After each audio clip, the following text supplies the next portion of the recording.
The conference room looked like a jewelry box, all glass and light, the city stacked outside the windows in tidy lines of steel. Margot stood at the head of the table with a clicker in her hand, and the kind of calm that made interns stop fidgeting. She had slept 4 hours, which was two more than some weeks, and she wore confidence like her best blazer. The door slid open without a sound. Josh Hart entered as if he owned not only the building, but the ground under it. Dark suit. Watch that said numbers did what he told them to do. Eyes the color of an unlit ocean. He nodded to the room, then to her, as if to say, "We can get this done, or we can waste time." "Ready when you are," he said, voice smooth and cool. "Always," Margot answered, and advanced the first slide. The agenda was simple. Their firms were merging to launch a joint venture in consumer fintech, which meant a blitz of brand work, market positioning, investor messaging, and an aggressive rollout. That was Margot's territory. Josh was here because someone had to watch the numbers, and apparently he enjoyed that almost as much as he enjoyed not smiling. She moved through competitive maps, consumer personas, headlines that could survive a morning on social media without being chewed up. The room leaned in, then slide 17 populated with figures pulled from last night's model, and a small cough clicked in her mind like a warning. The conversion curve looked off by a decimal point. Her stomach dipped. Josh cleared his throat. Slide 17. He did not raise his voice. He did not need to. Margot did not flinch. "Yes," she said, and looked at the chart as if she had planned to pause here. She saw it, a stray zero, artistic in its arrogance. She met his eyes. "We will correct the model and circulate an updated deck this afternoon. The direction stands." Direction rests on assumptions. Assumptions rest on math. Josh said. No heat, just the kind of logic that carries a quiet blade.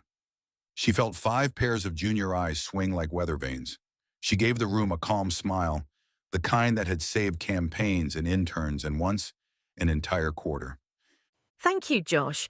The qualitative work and the behavioral insights are independent of the one misguided input. Strategy holds." He considered her for a beat that lasted a little too long, then a small nod. Proceed. She did. The story moved forward. By the time she closed, the room had returned to her gravity. Applause tapped against glass. People gathered handouts as if they were maps out of a forest. When the crowd thinned, Josh stayed. He adjusted a cuff that did not need adjusting. She waited, chin lifted, tired and unwilling to show it. Good presentation, He said. Strong framing, but we cannot afford loose decimals. She set the clicker down. "We cannot afford fear of them either. We move, we fix, we keep moving." A ghost of a smile touched his mouth, then vanished as if someone had taken it back. Your team can turn the model by 2. I want to see it before end of day. "My team can turn it by 1, and you will see it before lunch." She said. "I do not enjoy being wrong." I get that impression. Silence, and not an uncomfortable kind. It stretched, warm as a sunbeam that neither of them trusted. He broke it. Walk me through your out-of-home plan. The board asked whether we need it in the first wave. "Of course they did." She said and gestured to the window. "The city is a grid of attention. Digital is quick and measurable, and we will do it well, but the brand needs to exist where people live. Buses, stations, street furniture. We place a few clever anchors and let the internet do the rest." Clever anchors sounds expensive. "Clever anchors sound like confidence." She said. "Investors notice confidence. Customers do too." He watched her, that unlit ocean studying weather. Show me version B without out-of-home and with a heavier influencer split. He said. We may need both to manage risk. "We can do that." She said. "We will not use the word influencer. We will use partners with authority." Words matter. He said. "They cost less than billboards." She replied. That smile almost returned. He checked his watch instead. 11. I have a call at 11:30. Can you spare 10 minutes now for the unit economics assumptions in your funnel work? She could. She also had 3 messages from her design lead and a calendar that had stopped respecting boundaries months ago. She opened her laptop again and pulled up the model. He stepped beside her. The faint scent of cedar and something clean moved between them. He pointed without touching the trackpad. Here, your paid conversion is realistic. The referral rate is optimistic. It is ambitious. She said. It is optimistic. He said. They ran the numbers. She adjusted. He suggested. She refused one change and replaced it with a better one. They did not argue. They sparred with a kind of delight that neither acknowledged. At 11:20, He snapped his notebook shut. I will see your revision at 1. You will. She said, keeping her voice even. He turned to go, then paused. And Margot, the way you handled the slide. You did not try to bury it. You owned it. Of course. She said. It was mine. He nodded once, then left, as if the city had scheduled him and would be annoyed if he was late. When the door closed, she let out a breath she had not meant to hold. The room exhaled with her. Her phone lit up. A message from Kara, her best friend and sometimes therapist in sparkly earrings. How is the enemy on a scale from spreadsheet to villain origin story? Margot typed with a small smile. Spreadsheet with cheekbones. Kara responded with 3 exclamation points and a heart. Margot rolled her eyes and told herself she was not thinking about cheekbones. She was, however, thinking about power, about the way a person can hold a room without raising a voice. She understood that power. She carried her own, which meant she should keep a careful distance from his. By 1, the revised model left her inbox with clean numbers and notes that could satisfy a room of skeptics. By 2, she had a new deck and a plan for a partner campaign that made even the budget look like it wanted to say yes. At 3, the project lead called a smaller working session for the following morning. Josh would be there. Of course he would. They were 2 pillars of the same bridge. Remove one, and the whole thing swayed. She left the office at dusk, when the city looked softer, and the river took the light in quiet hands. She walked without hurry. She liked the ritual of turning the day over in her mind, setting aside the parts she would not carry home. Her building's lobby smelled faintly of citrus and old paper. The evening concierge lifted 2 fingers in a small salute. She smiled back. In the elevator, her reflection looked capable and calm. It also looked curious. She did not love that. Her apartment was a clean square with tall windows, plants that behaved, and a kitchen she had rescued from beige. She dropped her bag, slipped off her heels, and told the kettle to sing. While it warmed, she opened the deck again, as if she could stop thinking by thinking more. Her phone buzzed.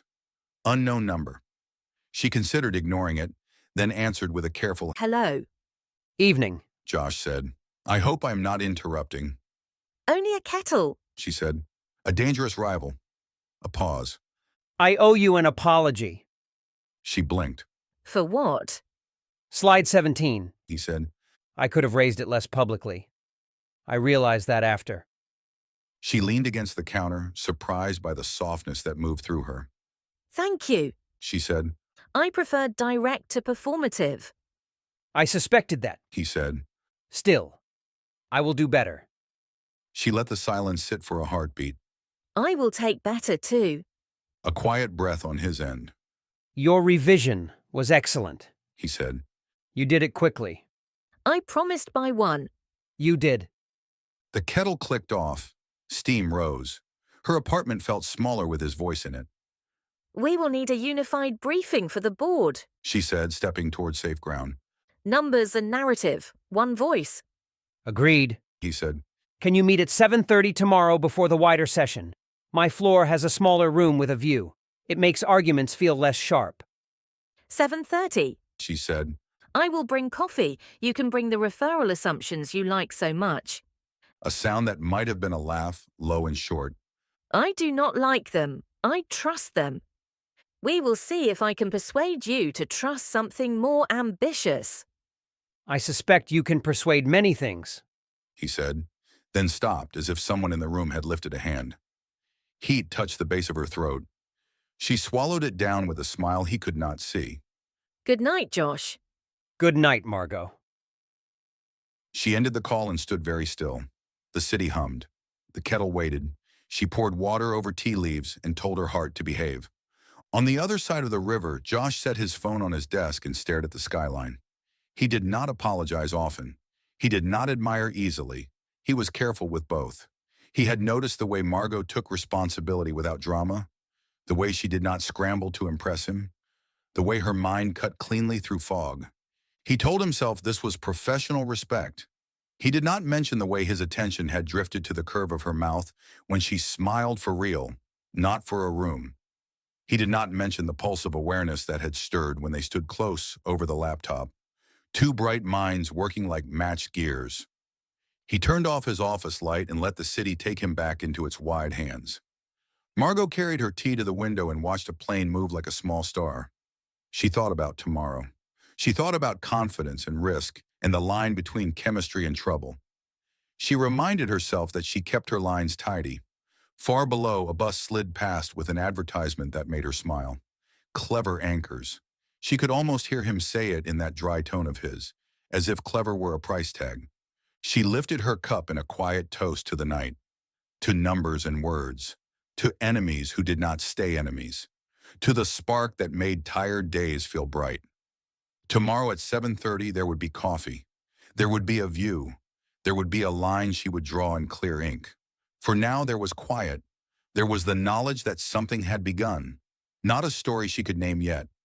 Only a current under the surface, steady and real, moving both of them toward a door they would open together when the time was right.